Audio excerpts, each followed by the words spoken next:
So this is Josh Saenz with Planet Home Lending, and we're going to talk about budgeting and the lending process. So welcome. Thanks for coming on. Hey, thank you. Yeah, totally.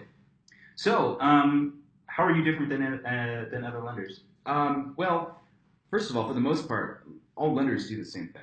I think that's the big misconception is a lot of times when clients are shopping around, they're looking in the buying process, they want to see like something so radically different. At the end of the day, they all have the same products. They're pretty much all going to cost the same. And so I really advise people to where you need to work with who you're comfortable with. Mm-hmm. To make sure that financially, the advice that you're getting from the lender as to how much you can spend, how much your monthly budget can really allow you to, make sure that lines up with not just a high number that they're giving you that's going to make you house poor, but something that makes sense for your family. So make sure you're on that same level with somebody. I think that's what distinguishes me is up front, I'm just going to tell you, hey, we all do the same thing at the end of the day. So just make sure if you feel comfortable with me, awesome. If you don't, hey, bless you as you go, but find someone who you feel comfortable with because that's going to matter a huge amount. Same thing goes with realtors, right? Like you want people who feel comfortable with you, or else it's just not going to work out. Right.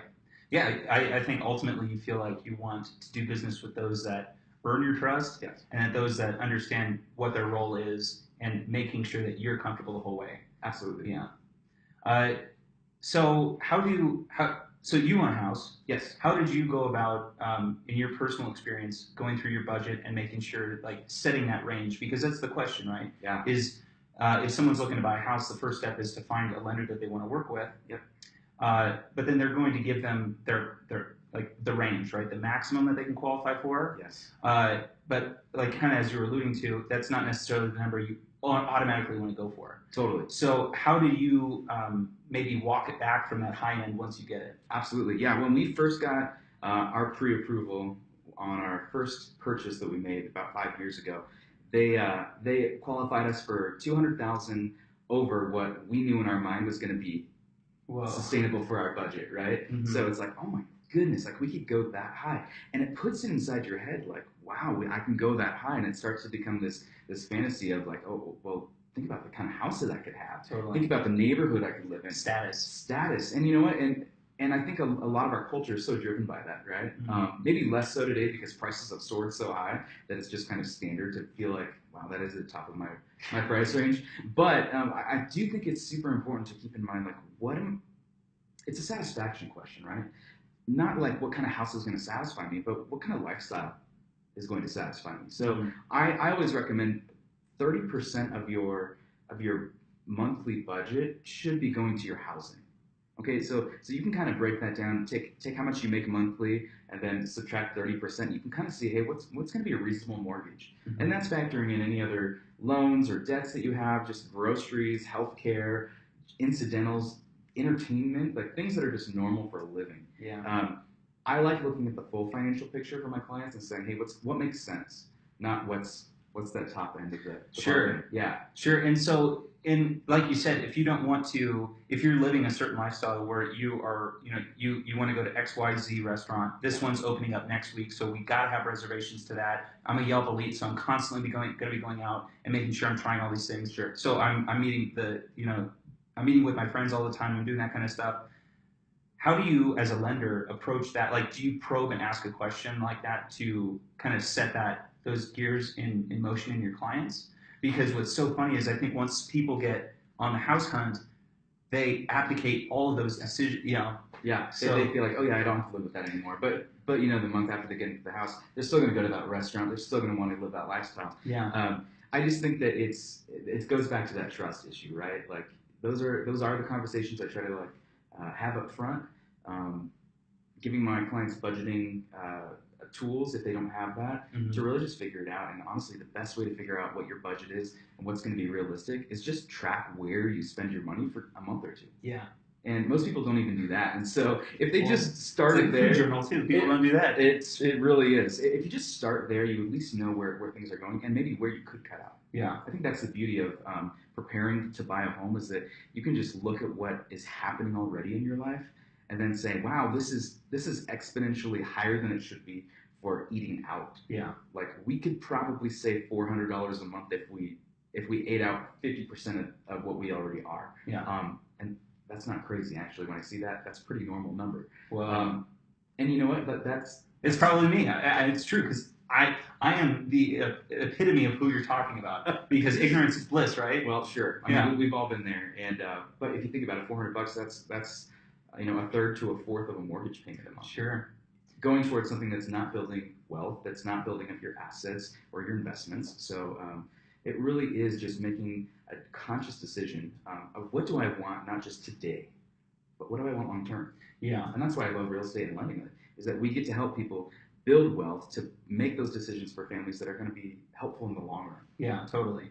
So, what are some budgeting tools that if somebody was like, God, I really do need to get this this whole picture, Yes. right? Because you're getting their whole financial Yeah. picture, right? But they need to get their own financial picture in order, Yeah. right? Outside of just the W-2s and the tax returns and all that kind of stuff. Yes. So, what are some of your favorite budgeting tools that you recommend your clients? Yeah, I mean, there's great stuff out there. Mint.com is a great way just to keep track of things. I appreciate tools like that kind of digitalize, and it gives great pie charts and different ways to view your budget and what it looks like. But honestly, I also like just plugging it into an Excel sheet. Totally. At the end of the day. So my wife and I, we find ourselves liking both of those things for different reasons, and so we're kind of nerds and we do that. I would just say if you're going to do a budget, if you have a significant other or family member who's a part of that with you, like you need to regularly be talking about it. Sure. Now, we've done things, everything from Dave Ramsey, Financial Peace University, great resources on his website for budgeting tools, even percentages of where you can even start. Mm-hmm. But what I like most about what he does is creative ways to save. Okay. And that was something we really took into account as we were preparing to buy our first home. Is we realized, man, we've got stuff lying around our house where we could have a garage sale or two, or even just like supercharge our savings in the next 2 months and make a game out of it. Yeah, My wife got into these like Facebook groups where she was selling like old decor and furniture and things and like clothes even. Totally. Within 2 months, we made $2,000 simply by just selling old stuff we weren't using. Oh, I love it. So proactive. And I mean, if you think about it, that's close to half of closing costs. Totally. And a lot of people don't think about closing costs. They think about, I got my down payment for my house, yeah, but factor in another 1.5% or so. Totally. For the closing costs. How is Facebook Market different than Craigslist? I've never been on it. There's different. I don't know. It's just kind of a different audience. I think a lot of people are feeling more comfortable on Facebook now, sure, rather than Craigslist because it's got a bad rap. There's all sorts of things. There's different apps where you can like get rid of old stuff. Dude, that's so cool. Yeah, but simply like be a part of one of those if you're looking to buy a home. Like here's a creative way to get prepared. Totally. And maybe the best way for you to even qualify for getting a home is to save up that extra cash by selling stuff and then pay down debt. Mm-hmm. A lot of people don't realize how much that debt is going to hurt them when getting approved for a loan. Yeah. So again, I think the best part about you is that you have such a new and fresh way to be proactive in like padding yourself because it's like a snap shock of expenditures all of a sudden, right? You have these closing costs that aren't necessarily lumped into everything else, that all of a sudden it's just like this big chunk that you take out. Yeah. And you and your family sound like some people that, and you advocate for proactive and realistic ways that just with a little bit of work, you can address those issues rather than all of a sudden going like, well, I need to save up for these closing costs or these other fees, whatever they may be. And then we can break down the fees specifically and go through that. But, I'm sitting here and I'm going to now, okay, I guess I just got to delay the thing for 2 months because now I just got to tuck a little bit more away from my regular salary. Yeah. And then that puts you in a different position in the market. That puts you in a different position and you might, may not be able to just pull the trigger on a house and other life events might pop up. Yeah. So having the foresight and the wherewithal and the grit to be able to just kind of snap and make a little bit more money just by putting a little bit more work. Yeah. I think that's something that's so underspoken, and it's awesome that you are just, an individual contributor that's out there making that pledge and that pitch to people that it's like, it's all up to you and it's right there. It's right at your fingertips. Yeah. Because so often I think like Gary Vaynerchuk is very much so that way too. But do you need to listen to a keynote speech every time to hear that same message? Right. Or do you need to hear it from, everybody you're working with day to day in your life going like, No, just do a little more work and you'll make it. Well, it's funny, Chase. I mean, we think about like keynote speakers are those people who have platforms who are advocating for this sort of like creative, like financial lifestyle. And we're the hustle generation. But guess what? If you just listen to grandma and grandpa, this is the lifestyle they lived. I mean, so I love right now this generation that we're massive hustlers, right? Like we know what we need, we can get what we need. We've got the side gigs like crazy. Man, if we just did some simple things like spend a little less, like only use money that we actually have rather than coupons. Yeah. Coupons. Oh my God! Right? Like, so I got to tell you this other story. In that same season where my wife and I were just actively saving up to prepare ourselves for buying our first home, we actually played this date night game. So we didn't have any kids yet. Married for a few years, and we still always wanted to make sure that we had a date night in our busy schedules. But dates can get expensive, as I'm sure you know. Go anywhere here in Denver, and you're going to spend a pretty penny, even if you go to a happy hour, right? Yeah. But it's $40-$60. Yeah, easy. So we had this game where we had a weekly date night, and every other week we would take turns planning that date night and surprising the other person. Now, can you guess what our budget was for that date night? Just take a guess. Once a week. $20. 10. Oh. $10 was our date night budget, but we also had a caveat. Anytime we got gift cards, whether it was Starbucks, movies, a restaurant, we'd throw it into this gift card bin. So Christmases, birthdays, appreciation gifts, whatever. Like it would go into this box, and you could use the gift cards and combine it with the $10. Oh, I love that. So because those get so unused all the time. Absolutely. Yeah. So we would always like try to figure out, hey, what's the best thing? I tell you, we knew every stinking place in town that had like the $9.95 pizza, and then like let's do a red box, or use a coupon. So it kind of kept our relationship like super fresh too, which was fun. A lot of times it was just like, hey, we're riding a bike, and I bought a bottle of wine at Trader Joe's and a thing of bread and cheese, and we're gonna go have a picnic at the park and ride our bikes there. So I mean, it was so fun, like, but we saved so much money by not buying into that, like, here's what date night or going out needs to look like. Yeah, it was great. Wow, that's really cool. Yeah. So I'm going to stop right there. Although you guys have like the same underwriting requirements and all that kind of stuff, what does Planet Home Lending, how is it different? How is it, like if with all things considered, what is different? Why are you with them and that you're not with another lending group? Absolutely. Great question. I love that we have a speed that supports a competitive market. Yeah. Everything from appraisal turn times of 5 days, 5 to 7 days, which is phenomenal. Yeah. To appraisals in 5 to 7 days? Absolutely. Oh my God. Yeah. So now why is that so important for on a lender side? Like from a real estate side, a quick turnaround on an appraisal, there's a couple things. Having it be one of the last exits before you close is huge. And if you wrote a super competitive offer that your client is then going to be forced to either pony up more cash to bridge that appraisal gap, or you'll have to negotiate the price, it's huge to get that appraisal like dependably quick. Yes. But at the same time, getting it that quick is dangerous because if you have an inspection and all of a sudden, like the inspection, you have to schedule the inspection, you have to do the inspection within like the first 3-4 days of going under contract. Yes. If you've already ordered the appraisal and it's scheduled 2 days later, that's going to be money out of your buyer's pocket if you decide to terminate on an inspection item. Yes. So you got to be super heads up, and that's why communication between a lender and a broker is so critical. Oh, absolutely. Yeah. Yeah. So I usually make sure that I know, obviously, when a contract comes in, I know exactly when inspection resolution date is. Yeah. That's the time where everything is satisfied with the inspection report between the buyer and the seller through their agents.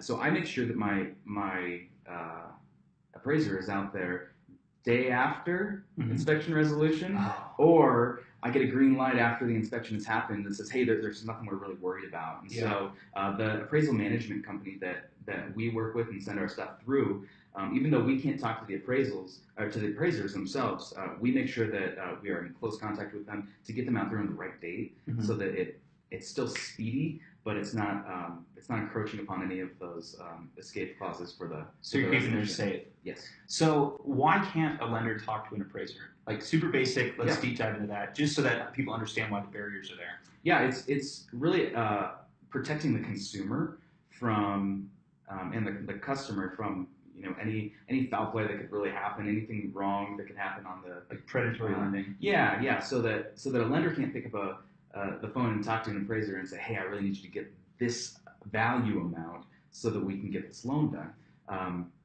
The appraisers are kind of like the untouchables in the process, which I think is really helpful when you're buying a home, because you don't want your lender or other people trying to influence the value of that home that appraiser is going to give. Otherwise, you could have an inflated market or it's just going to be a bad situation where you're paying money for a home that's really not worth that. Yeah. But maybe a lender wanted to get that done at that number and get it through and have it done. But yeah, it really is to protect the consumer. After the financial crisis and the mortgage meltdown of 08, 09, this was one of the new laws instilled in order to keep things kosher, really. Totally. Yeah. So have you had experiences where there is an issue with the appraisal? And if so, like what does that process look like from the lender side? Yeah. So if it comes in lower than like low or high? Yeah. So like, what do you do? Like break it down for us. Like what does a lender do if they go like, we got to make an adjustment on this appraisal? Like maybe so just walk us through that. Yeah. So a lender cannot influence the price at all. Same thing that agents can do, realtors, is provide comparables. Other properties that are similar in value, similar in square footage, things like that. That's about the extent that we can do. Mm-hmm. And so if we feel like there's an appraiser who's really ignored all of those, you can bring those to the mat again. But honestly, the appraisals that I've seen come out have been legit compared to what's out there. So I don't see that there's any. I have yet to see some unfair appraisals. Really, I think that they know their market really well. Yeah. I think that it's good to trust where they're going, and a good realtor like yourselves obviously provides those comparables, so that it is coming in at market value. So to any sellers out there, now you have it from the horse's mouth. There it is. Yeah. Okay. So so appraisals, I kind of want to deep dive into this more. So why is it so what? I know why the reaction was the way it was when you said that you could do it in 6 to 8 days. Mm-hmm. Explain to the audience why that is an incredible turnaround time, and why just explain that a little bit more. Why that's a really, really cool fact. Yeah, it is. It really is. It's helpful for being competitive with offering. The appraisal will be done in the next week or two, compared to sometimes the 21 to 30 days that we see in this market. Appraisers are a very rare breed these days. It takes a lot of education, a lot of apprenticing, and a lot of certification to become an appraiser. Mm-hmm. Unfortunately, in our market, there's very few. Just as much as there's very little inventory, there's also very little inventory of appraisers. Yeah. And so there are multiple appraisal management companies, what we call AMCs, and they kind of work like a Ferris wheel. So appraisers are associated with certain AMCs, and as an appraisal comes in, it's just up to the next guy to pick it up, whoever it is. They could be far away, they could be backed up on their other appraisals that they have to do in a certain amount of time, and so that's just going to go into their queue. Some appraisal management companies, instead of having these independent contractor appraisers, which most of them are, they've got staff appraisers, which are, instead of being 1099 and working on your own, they're actually, a W-2 employee. They've got an hourly salary. Yeah. Their stuff is more controlled. Yeah. And so for that reason, they have quicker turnaround times. So working with a lender that has an AMC that offers staff appraisers, that's going to be a whole lot quicker than the guy who just kind of takes his time whenever he wants to do it. Yeah. Huge competitive advantage for any buyer out there. Absolutely. Yeah. So if you have damn, that was right in the front of my right in the front of my head. Now right, not here, or right here. Oh, right there. Oh, that'll come to me. All right, keep telling me about why you guys are good. Cash is king, right? Right. but not everybody has a cash offer. Right. Um, my goal is to make every buyer look like a cash offer. And so there's a few steps that I take. Instead of talking to a lender, like right when you're ready to go looking for a property, or maybe you actually like convince your agent to take you out on a Saturday, and then you find your dream home and you're like, I want to get pre-approved. You're not doing yourself a favor by being ready. And so I'm sure every lender would tell you like allow like a few weeks to get ready. Yeah. Because going to an underwriter first, that can give you an approval and actually remove one of the conditions on the contract, the commitment to lend, which usually happens one of the last milestones, right? Mm-hmm. Like that you can actually, break a contract out of. Right. We eliminate. It is the last one in last. every contract I've ever seen. Yep. Yeah. And so we actually eliminate that whole condition altogether by saying, let's get all your documents, send you to an underwriter prior to even looking for homes. Mm-hmm. Let's get that underwritten approval, that green light, and a commitment to lend, so that when your clients are making offers on properties, I get to pick up the phone and call that listing agent and say, hey, look, this buyer's already been to an underwriter. They've been approved. We have no conditions on that. We have a commitment to lend. Mm-hmm. Our appraiser can be out there in the next 5 to 7 days. Like, yeah. Let's do this. And I love making those calls. Totally. Nights and weekends, like those are my favorite, because they say, oh my goodness, like this is crazy. How can you do that? But then we have the documentation to show them. And yeah. Well, and especially having you. So the question would be, what's a key differerator in lenders? Yeah. And it's you, right? At the it's end of the day, on the other end of that phone. Yeah. Somebody who you feel comfortable with, who, like I said in the beginning, who's aligned with your financial goals, mm-hmm. can support that. Somebody who's going to advocate for you to present you as the best financial picture possible, and who's going to go that extra mile to write those letters, to make those phone calls on the weekend. Going to get the deal done. So, yeah, totally. Yeah. And I can tell you from on the list side, having a coherent and quick conversation with the lender, it builds so much confidence, so that when I go back to the seller, who I have a fiduciary obligation to make sure that it's in their best interest yes. to go with you. Yes. And it's the sad fact of the matter is that it's not just the buyer. Like if they send that that personalized touch and that letter and everything, yes. the strength of their offer is also the money that's incorporated in it. Absolutely. And you are the representative of those funds. Yes. So if you are shaky and the offer's great, then you are a black mark on that contract. Absolutely. And so as sad as it is to say, to deal with a big box lender who you may not get that personalized touch, mm-hmm.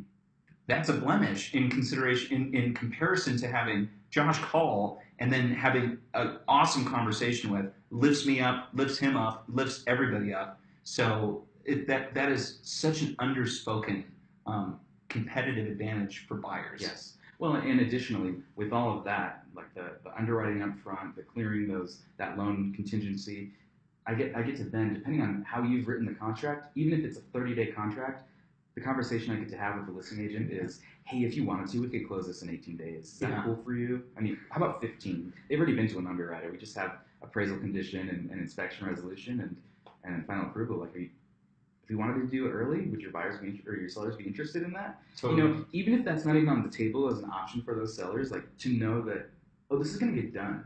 Mm-hmm. That's all they want to hear. Yeah, for sure. Right? Yes. Yeah, because at the end of the day, you are making their lives and the seller's lives easier, right? Yeah. Because you're just a cog in there, and if they know that you're greased up, ready to go, and turning, yep. then you're golden. You're going to make the system work, right? That's right. Yeah. Yeah. So, okay, I have the worst habit of saying so in a transition and a segue. It's the worst. It's all right.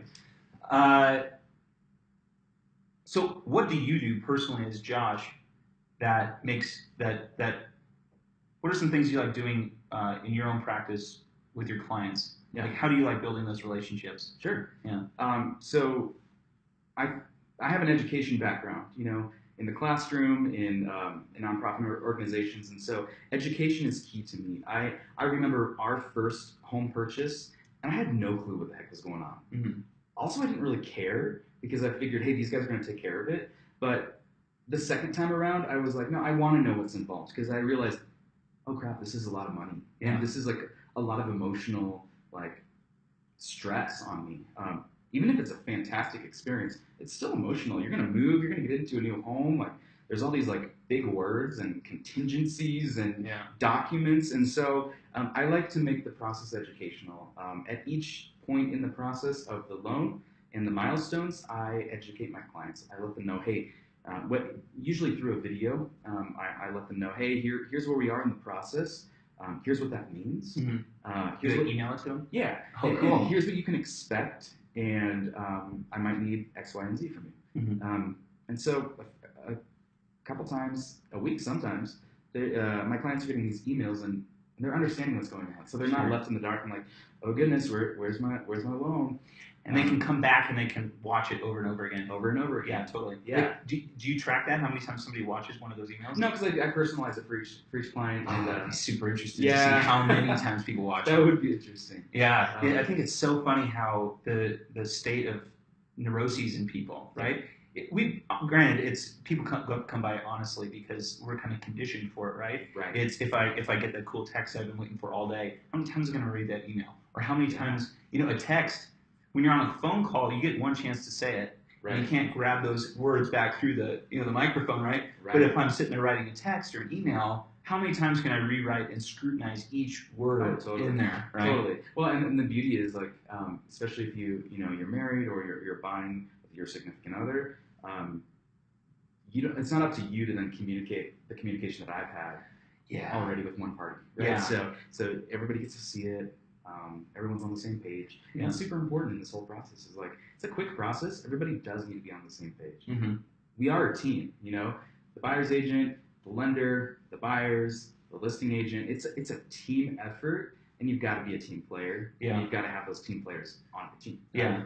To elaborate on the team, what are some things that people wouldn't even be privy to that, like, what are the key aspects of that team? So we've got like communication, but like, what are all the touch points where that are key to that team?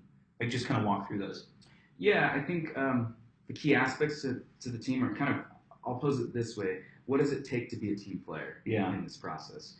One, you hit on communication. I think secondly is timeliness. Mm-hmm. Throughout the loan process and real estate process, documents are just flying your way. Hey, I need you to sign this, or hey, I need you to log in and approve this, or whatnot. And a lot of times we feel like most emails or correspondences we get in our life, oh, I'll get to that later. And so I usually prep my clients up front. Hey, we've got it. We're on a team, and so when I throw you the ball, I need you to catch it. Yeah. 24-hour turn time really helps in anybody's process, and it keeps the thing running smoothly, and that's how we can close things quickly, even before contract date. Yeah. Yeah. If I did it again, I gotta think of this one. This is gonna kill me. It was a good one, man. That's what she said. It's the truth. And what I noticed so much in the last interview with with Jeremy, is I found myself speaking to him, not with him. Yeah. And I try because it's like, then I'm not listening, and I've got him queued up, and it's not the right way to talk. So I'm trying to better myself on that. Dude, it's good. I think we've had a good conversation. Dude, me too. I think that, again, these are super soundbiteable and like relevant to people, because so often if people search a term or a phrase or something that just kind of like rolled off the tongue of a participant, then they'll go, okay, I got to catalog it. Okay, and so what is what does rushed appraisal mean? Like, why the hell am I getting a rushed appraisal? Yeah. Why am I getting charged $600 or however much it might cost for a rushed appraisal? Yes. Well, what is that? And then all of a sudden they get this, they get one of two things. They get like the legal, essentially the legal definition of what it is. They get some like Quora web answer that who knows where that's from, or they might get an infographic. Yeah. So my dream would be to get anybody that's searching that term to seeing this face right here from the horse's mouth. Somebody that's got got the license, got the insurance behind them. That's a super credible, real source. Yes. So got it. Oh, I got something else that we should do at the end. Let's hear it. We should do rapid fire questions. Love it. Favorite restaurant in Denver. Favorite. Totally. I'm totally down with that. Yeah. So, what what are some areas that when you're talking to a client that their eyes immediately glaze over and you know, okay, I've lost these people? What are some of those items that are super critical that you want to tell people right now, like, no, no, no, really pay attention to this and make sure that, and so maybe what are some tactics that you bring into your practice of making, like, elevating those back up and, you know, pulling the blinds back up from people's eyes? Sure. Yeah. I mean, a lot of that can really be read face to face. I mean, we live in a culture right now where you can go press a couple buttons, plug in some information that may be accurate or not about your financial profile and get a pre-approval. Totally. Which is almost awful and like really a disadvantage to clients and to consumers. But you know, I make sure that there's at least the option to my clients to meet face to face. And if not, hey, let's do a screen share so that you can see your application and how I fill it out and then how it gets priced. That's cool. And which investor is going to buy that. So transparency is everything. I make sure simply to ask the question, does this make sense? You know, like, that's an underused question. Let's go back to the basics. Like, does this make sense to you? If not, how can I explain it better? I think the most questions or confusion will actually come from why they need certain documentation. Yeah. So the basics like a W-2, tax returns for the last 2 years, bank statements, pay stubs, identification. Those are the basics, and then there might be other things in addition to that. And the reason being, and what clients often get confused about is, well, I gave you a bunch of documentation, isn't that enough?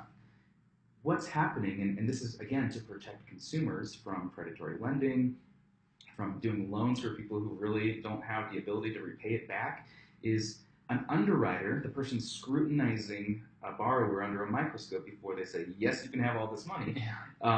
They are looking for anything that could be inconsistent, or that could even be, fraud. And so if there's large deposits into a bank, we're going to need to source that. And really keep in mind that's protecting the client so that there's not this, well, what is this $20,000 that came in? Oh, well, it was cash. Okay, well, what was it for? Sure. So they are probing deep in order to get a full picture so that, and we do that up front so that we can prepare a file for an underwriter's eyes so that they can say, oh, wow, everything is explained. The story makes sense of this person and their financial picture. Click approved, Yeah. So that oftentimes is the most confusing part. Is like, why more documents? Why things like that? We are trying to put you in a position for an excellent approval. Yeah. I think that it's the confidence of understanding that getting that loan is contingent upon just that. It's you getting to know them more in depth. And it's just like your credit score. That's all that is a chain of events of people saying, yeah, this person's reputable, and they paid me back. Yes. Right? Yeah. The best way I've ever been able to explain it is, I said it was at a financial literacy course, and it was for women that had been incarcerated, like in prison, but they were trying to get it back on their feet, and this is a way for them to better themselves. It's an awesome thing. It's called the Women's Bean Project. Cool. And so I said, okay, if you had 5 people sitting down, and I said, hey, can I have $5? I started with the first one. I said, hey, can I have $5 for a sandwich for lunch, and I'll pay you back? He said, yeah, sure. And he gave me $5. And I went to the next person, and I didn't pay back. And I went to the next person. I said, hey, could I have $5 to get lunch? And I'll pay you back. Yeah. Didn't pay back. By the time I got back down to that 5th person, the other 2, and they asked everybody else in that row, hey, should I give this guy $5? They're going to say no. Absolutely. No way in hell. Yeah. And the simplicity of it, I think, is so underspoken. And just like, and it sounds like you are in the practice of making it simple, digestible, and given the reason behind it. Not just like, I just need it. Yes. I just need it. Absolutely. And that goes back to the education piece. Yes. You should know. And that's what you are. And you're an educator. So that you can go back a second time through a loan process and feel confident. Especially for first-time buyers, like, you need that confidence. You need that foundation. You need that education. It really is just, setting you up for success for the long term in so many ways. So it was funny. I was looking through Reddit, and there was this girl who, she was in Texas. No, excuse me, Maine. And it was really sad because I love I think VA loans are a privilege that has been earned, Yes. and it is absolutely appalling that they are like looked down on in any way. Mm. So, because it's been earned. Now, do you do a lot of VA loans? Yeah, actually. So, could you explain to people that just kind of like on the high end? Well, so I'll lay the foundation. VA loans are seen as are looked down upon because they have more kind of hoops to jump through. You have a completely different appraisal process. You have they're not putting they're not obligated to put money down, and people it's gotten a bad reputation because people the appraisers sometimes ask for a little bit more to be done on the property than others. Yes. Now, what's strange is that probably more so than not, the VA appraisers are doing what any normal appraiser probably should be asking for Yes. in a normal market. Yeah. But since we're in such a crazy market, these appraisers are just going, so quick, so quick, so quick. Mm-hmm. So, have you had experience with that where maybe VA loan people that are trying to take out a VA loan have looked at other options because they keep getting turned down? Like, yeah. Yeah, you know what? I have not seen a difference between the different types of buyers that I have. And that might be just because I know I can stand upon what I can do Mm-hmm. as a lender. And so, like I mentioned before, all of those conversations with listing agents as you're submitting offers, Sure. it's not about the loan, in my opinion. Totally. It's about how the lender can perform, and it's about them working with someone that sounds reputable, that over the phone or they can trust. Yeah. And even with our VA loans, a lot of times those contracts get extended because it's a little bit more rigorous with that appraisal, and the appraisers are not connected to the regular ones that we deal with day in and day out. But still, I've always experienced our VAs being closed in 30 days or less. And so, to be able to stand upon our performance and say, hey, this is how we operate. This is our turnaround time. Yeah. This is a qualified buyer. They are so excited about this property. It meets all of their criteria. I don't see them being disappointed at all. Yeah. So it really does come down to the presentation. Sure. I couldn't agree with you more. Yeah. And it breaks my heart whenever somebody walks in with that exact thought of saying, hey, I've got a VA loan. And they kind of like squint and kind of like turn their head and it's like, you should be standing tall. You've earned that. Like, Absolutely. Thank you for everything you've done.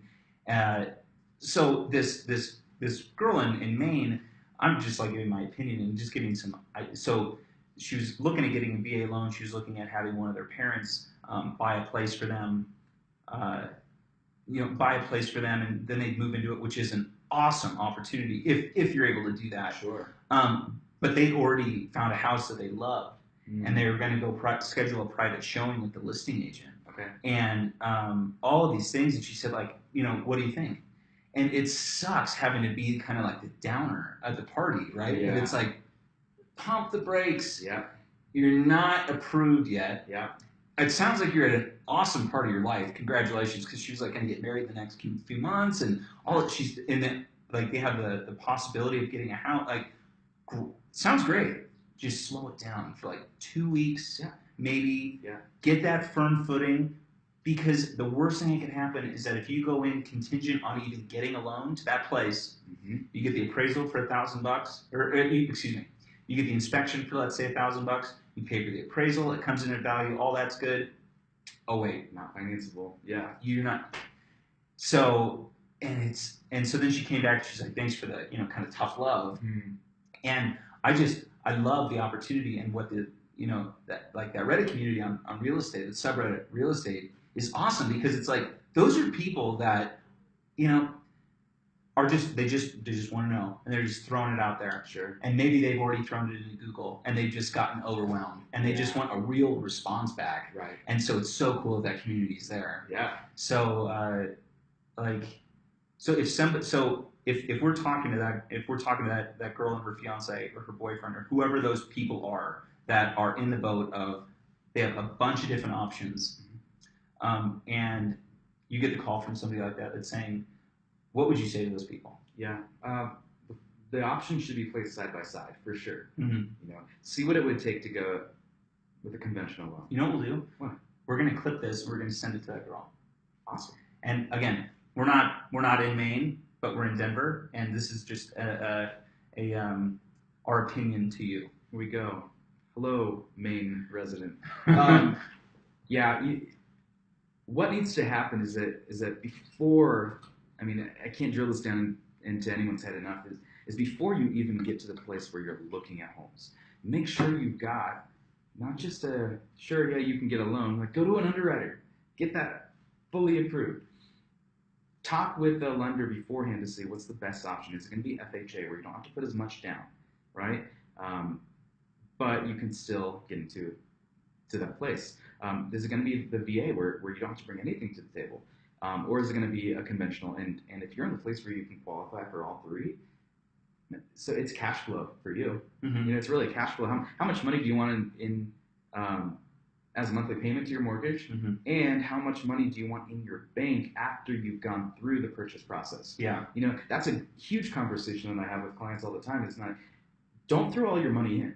You know, like choose a loan product that's going to work for your monthly budget, yeah, and for your long term. Your long term, like make sure you have money in the bank. Yeah, leverage that. So figure out what works best for you. Yeah. See that side by side. Then once you've determined, hey, this one's going to work best for our financial picture and for our family, then get all the docs up front. Ask for an underwritten approval up front so that you're a strong offer, no matter what loan product you are, whether it's FHA, VA, conventional.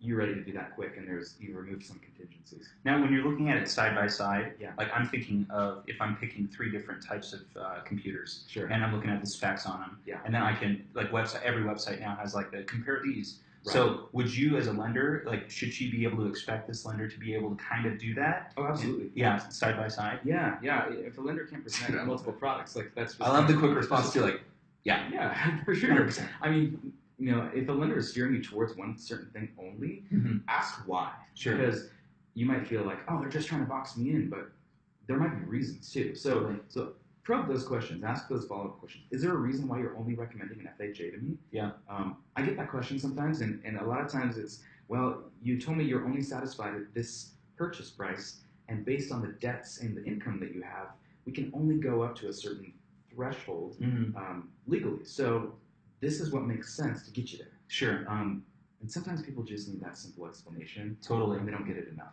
Yeah. So ask those questions. Ask and make sure that you have somebody who's going to answer you honestly. Yeah. Right. Well, there you go. That was in a minute or two. Hopefully that helped you out, and I hope for you guys the best. So yeah. Awesome. Dude, I love that. So how long have we been here? We've been here probably close to an hour. So let's do that quick round. Quick fire. All right. So now that was out, we're gonna do a quick fire. No. I'm calling it a quick fire because Top Chef. Oh, this is great. Top Chef. Well, do you watch Top Chef? I mean, I watch every cooking show. So yes. You do? Yeah. You cook? Absolutely. I didn't know that. Yeah. Oh my God, my girlfriend just made me put in the it's called Rev-A-Shelf because she got the giant, massive KitchenAid mixer. Yeah. And it goes right into the cabinet. Awesome. It's pretty sweet. And so I was like, I don't know about that, but dude, the springs on this thing are like that. And so, do you like mix dough and stuff in one of those and everything? Yeah, I use it a lot for baking. But, so you bake and you do other stuff. It's all kind of lumped in. I know people are really like separate. Like I bake where I cook, but my wife and I just love to entertain. We love to throw parties and have people for dinner. And dude, I love that. Yeah. So my 4-year-old son, one of the things he got for Christmas was like this kids baking like set or like kitchen tools. So he's got his little like kid safe knife, and he's got his chef hat. And he loves cooking with us. So from a young age, my parents, both cooked, and nothing elaborate always, but we always had fun, and my brothers and I all know how to cook. So dude, I love that. Yeah, it's fun. But the wife loves it too. Yeah, we tag team, and so sometimes she'll cook, sometimes I'll cook, and it never feels like a point keeping system. It's just we both love to do it. Totally. Yeah. I'm more of the sous chef guy where I prep everything, and it's funny, like you never know that you have the skills to do it until you're just like, hey, can you cut this? And it's like, yeah, I can do that. I can. Yes. Yeah. Just try it. So, do you find like having that background and having that? Do you like find yourself when you sit down for a meal out and about? Do you find yourself critiquing it at all, or do you find yourself maybe with like, oh, I wish I would have done that, or having more of an opinion on food rather than just kind of down the old gullet? Yeah, I mean, I think some people who are like really particular can go that way when they eat at restaurants. Obviously, I want to eat at places I like, right? Yeah. But at the same time, I'm eating at a restaurant a lot of times because like we just didn't want to cook one night. Oh yeah. So we built that into our rhythm, and so it's less of a like, oh, I'm critiquing this, and more of a it's just nice that I didn't have to do this tonight. Totally. So you guys are in Arvada. Yeah, we are. What's your favorite restaurant in Arvada? In Arvada, gosh, Arvada Tavern is great. It's Yeah. a great go-to, but we love Arvada Tavern. Totally. So good. They're mixed drinks. I've actually tried to replicate some of their cocktails at home. Oh, which success? is fun. Yeah, the last word is. Oh. It's a traditional cocktail, from pre-prohibition era. So that green chartreuse in there is just fantastic. Totally. So you have a fairly robust bar at home? Here and there, I'm a big margarita guy and gin guy. So totally. Dude, I'm excited for your marketing go. Yeah, that's gonna be sweet. Yeah, like Moss Chaos. So okay, you can't have more than two of those. Those margaritas. No, they whoop your ass. Moss Chaos. Yes. Oh, totally. Yeah. I accidentally had 3 on my birthday because the waiter bought me one. We're in there frequently. Oh so yeah. The waiter brought me one for my birthday, and I napped half of my birthday. Nice. Because of it. Yeah, so, totally. Yeah, it's like one and done. I would recommend to people. Yeah. But honestly, I found it's my favorite margarita in Denver Metro is Moss Chaos on Tennyson Street. I'm very picky with my margaritas. So totally. I want it clean. I want it limey. I want the tequila to stand out. And for $5, this place is bomb. So $5? $5 for each margarita. I didn't know that. Yeah, that's on happy hour, which is every day. I think like 11:30 to 6. So it's like on 44th and Tennyson-ish. Yes. Yeah. Around there, I love. So margarita. I would say the other margarita. There's another Mexican joint just on the way from there. And have you ever been there? Do you know what I'm talking about? I don't. If not, I'll cut it back in. Other good margarita. It's quality, but it's quantity as well, which is awesome. And it's $7 for a pint glass, and it's at Machete. Oh yeah. Yeah, and it's cool because they have a few locations, but the one's right down the street from my office. Okay. My girlfriend works like right over there, so it's super convenient to just pop in there. Yeah. Or right before a Rockies game. Oh yeah. It's amazing. So Machete's probably my spot for the margarita. I would also say La Loma has a great margarita as well. La Loma downtown. Oh yeah.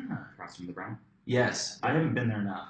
So good. Great brunch. I think we're going for brunch on Saturday. Yeah, boy. Yeah, my girlfriend's cousin's coming in for town for her 40th. Oh, perfect. And yeah, she's coming in from Portland to Denver for her 40th.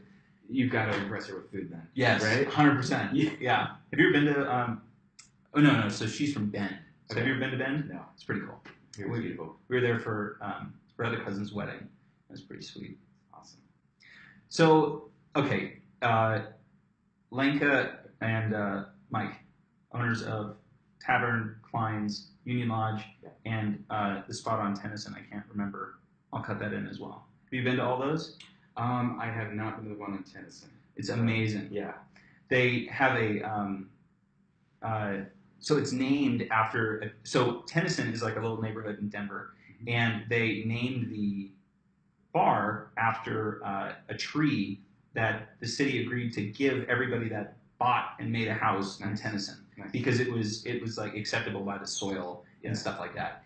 And so it's modeled after that. It has like a really 70s-esque thing, and it's so different than everything else on that strip. Nice. It's really cool. I really like. I love everything those people touch because it's like so detailed. Yes. And everything is done with such consideration. It's like that's where I want to be. Right. And you can tell when you drink it or eat at those places, it's the craft. Right? Totally. So I think that's more and more appreciated. And it's even fun to like eat there and then try other places that are similar or try some of that stuff at home. Like that's great. Yeah, and that is I think the full circle part, which is really sweet. Yeah. Yeah. So what are some other fast ones we could do? I guess pre-planning the fast is pretty counterintuitive to the fast part. Yeah, sorry. But you could do you could do these. You hit me, I'll hit you. Okay. Chase, what have you read recently that you love? Crush It. Recommend? What is it? Crushing It. Gary Vaynerchuk. Nice. Yeah, it's super simple. It's super broken down where it gives you a concept and then it gives you a real life example and it's just uplifting, actionable, Yes. and I think that's the best part about Gary Vaynerchuk, him in and of himself. Like, have you read any of his stuff? I have not actually. Dude, super interesting. And at first, the best part is he knows that he does this to people. At first, I listened to him on the Joe Rogan podcast. He's kind of off-putting. Yeah. Then I met somebody that used to work for him, and they clued me back into him. And as you read him more, the dude is so genuine, so straightforward that you can't help but keep reading and respect him, and just go like, oh, well, you're consistent. At least you're consistent. Right. And that rises above everything else. Oh, that's huge. Yeah, and he just shares all of his kind of motivations and moves and stuff like that. Really, really cool. So, crushing it, Gary Vaynerchuk. Okay. Yeah, how about you? Dude, I've been on this, instead of like just podcasts, found some audiobook apps. I mean, Nice. Honestly, here's my tip, and I think I've shared this with you before, but go to your local library, and a lot of them have partnerships with audiobook applications where you, as with your library card, get free audiobooks. So everyone's spending money on certain sites to get one book a month and paying $15 a month. Dude, for free. I plowed through 5 books this month. Awesome. So, and you just listen to them like a podcast. Yeah. And then 1.5 speed that, and you get it through a little bit quicker. Man. So it makes it easy, little hack. But as far as physical reading, I'm so into the practical nonfiction stuff that I know, like, man, I want to grow my creative side and just my imagination more. So I've returned to some like older fiction books. Cool. I'm plowing through the Chronicles of Narnia again. Remember that Nice. movie? Oh, yeah. So that's been really fun. C.S. Lewis, he's just a great imagination, and I respect him a lot. So, I love that. Yeah. All right, what's the last trail that you guys, for hiking trail that you guys like? So with a 4-year-old, there's limited stuff, and a 8-month pregnant wife. So with a 4-year-old and an 8-month pregnant wife, yes. Where's the best hiking spot that you've been to? We've done North Table Mountain, just in Golden. It's easy, it's accessible, and you feel like you get a workout in, but it's pretty easy with the family. Totally. So, yeah, and then you're close to all the breweries after. Mm-hmm. So. Yeah, have you been to best brewery you've been to recently? So I'm actually gluten-free, so that limits me a little bit. Holiday. But Holiday in Golden, 100% gluten-free, like one of 5 in the nation. Mm-hmm. So they do killer beer there. They've got like 10 things on tap right now. Totally. It's all done in-house, so highly recommend that. And they could have a mix-em. Yes. Mix-em. They had a pumpkin and a stout. Mix the pumpkin and the stout. Oof. Killer. So good. Yeah. All right, next one. Next one and last one. Next one and last one. If you could go anywhere in the world right now, where'd you go? Home to see my niece. No, easy question. Probably Argentina. Yeah? Yeah. I want to see, I kind of want to see the mountains between Chile and Argentina. Is it Patagonia? No, so Patagonia is way down south, and I mean that would be picturesque to see. Sure. But there's some amazing skiing and lakes, and it's like the Alpine. I just love when you look at a map, like if you look at the globe, and you just see the different bands of the climate. Right. So you see the equator. There are all the deserts. A little bit above that, more desert, but a little bit more Mediterranean climate. And then above that, then you start getting into the evergreens. Yes. And it's like, there's just a lot less landmass down there, but those bands are still down there. So however beautiful and cool and evergreen, it is through the States here, there's just little slivers of that in South America, and it's like, it's right there. So that's where I'd probably go. That's cool. How about you? Cool. I love the Caribbean. It's, the white beaches, clear water. Totally. Anywhere with a beach. Never been. I'll be, but you gotta go. Yeah? Gotta go. Is the water as blue as it looks in the pictures? Yeah, absolutely. Okay. So definitely worth it. Yeah. That's where I'd like to be right now. Yeah. So well, let's get them there quicker. All right. So, dude, thank you so much for coming on. Of course. Second week, really. I think that if we compare this week and last week, it exemplifies why it's so good to have 2 lenders on in a row. Is because you guys are so completely different, but yet you guys have your own perfect buyers for you that you guys carry with you. Absolutely, and like I said, that's the most important thing is you've got to feel comfortable with the agent, with the lender, with the people you work with. They're advocating for you, so make sure there's a personality fit there too. Dude, I love it. Yeah. So thanks again for coming on. Of course. And his info will be in below. All right.